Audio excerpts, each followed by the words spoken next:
Anchor. Senior officials are now calling this a brilliantly executed operation, with President Trump expected to address the nation at 9:00 a.m. Eastern Time from Mar-a-Lago. Griff, you and your team have been tracking this all night. What more are we learning about how this unfolded? Reporter. Good morning, Griff. What we are learning is that this was a highly coordinated pre-dawn military operation that began around 2:00 a.m. local time in Caracas, which would have been 1:00 a.m. on the U.S. East Coast. According to multiple sources, U.S. Special Operations Forces launched from offshore positions near Venezuela and moved rapidly inland under the cover of darkness. Their primary objective was clear: locate and capture Venezuelan leader Nicolasmaduro and his wife. The announcement came directly from President Trump himself, posted early this morning on Truth Social. I'll read part of what the president wrote. The United States of America has successfully conducted a large-scale operation against Venezuela and its leader, Nicolas Maduro. Maduro and his wife have been captured and removed from the country. This operation was carried out in coordination with U.S. law enforcement agencies. Further details will be released soon. A press conference is scheduled for 11:00 a.m. at Mar-a-Lago. The level of intelligence required for this mission cannot be overstated. U.S. intelligence agencies would have needed precise, real-time information on Maduro's location, movements, and security posture in order to execute a mission of this scale and complexity.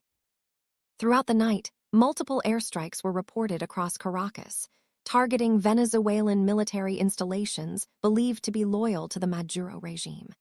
These included a major military base near the capital, an airfield, and Venezuela's largest port facility. This escalation did not come out of nowhere. For months, President Trump has openly warned that action against Maduro was imminent. It began with drone strikes targeting suspected narcotics trafficking vessels in the Caribbean and Eastern Pacific. More than 24 such strikes have reportedly occurred, resulting in over 100 fatalities.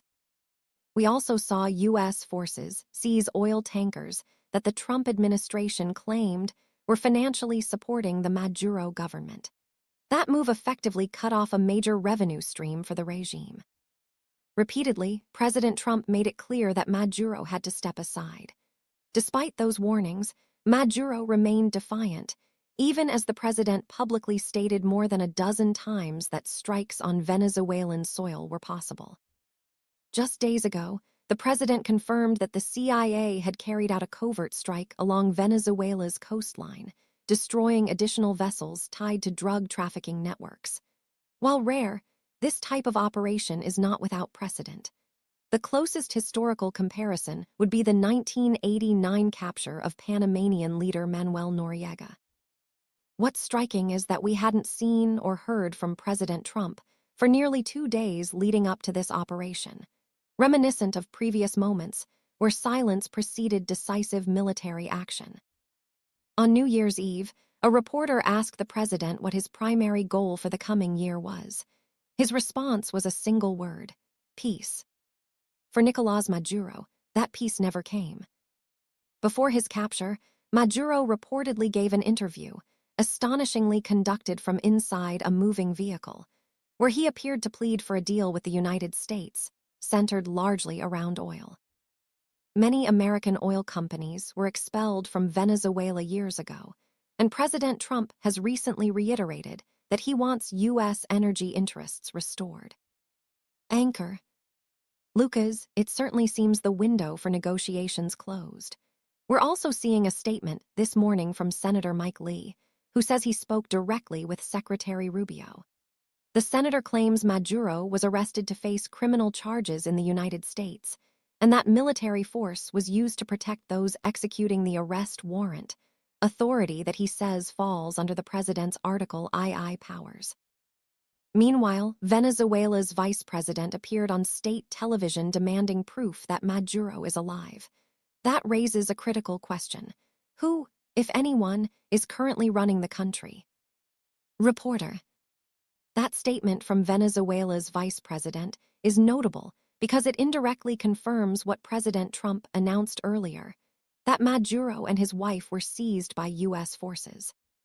Sources indicate the mission was likely carried out by elite units such as Delta Force or SEAL Team 6, supported by the 160th Special Operations Aviation Regiment, known as the Night Stalkers, the most advanced helicopter pilots in the world. Video circulating online shows helicopters flying extremely low over Caracas, using darkness and airstrikes as cover.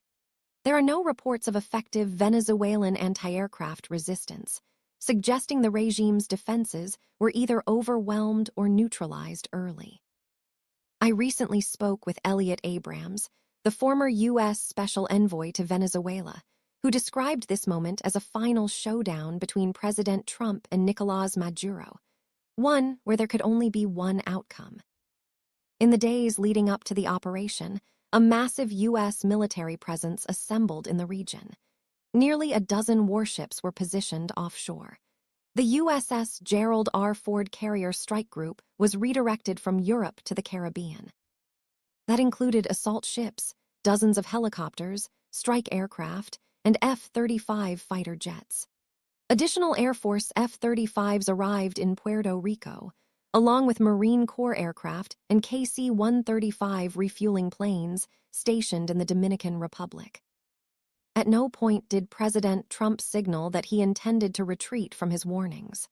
Historically, when he issues threats of this magnitude, he tends to follow through, and that is exactly what we saw overnight. Anchor. Lucas, do we have confirmation that the operation is complete? Is the fighting over, and what happens next? Reporter. Charlie, U.S. military doctrine favors nighttime operations. With night vision equipment, U.S. forces maintain a decisive advantage while most of the population, and likely the target, is asleep. Sources indicate that Maduro and his wife were likely taken by surprise when U.S. forces breached their location and detained them. Senator Lee's statement suggests the operation has concluded and that the primary objective was the arrest itself.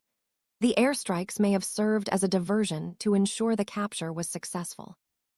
Back in October, President Trump delivered a blunt warning to Maduro, making it clear that offers of resources or mediation would not prevent action. The president didn't soften his language then, and he hasn't now. This operation appears to be a defining moment for his administration, swift, calculated, and executed with precision. As for the global response, U.S. allies are expected to support Washington's actions, while adversaries, including Russia, China, and Iran, are likely to condemn it.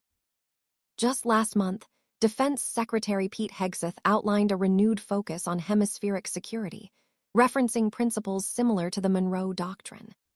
The Trump administration has repeatedly stated its intent to reduce foreign influence from China, Russia, and Iran in the Western Hemisphere, particularly in Venezuela, where those nations have maintained a foothold. This operation may mark a turning point not just for Venezuela, but for U.S. foreign policy across the region.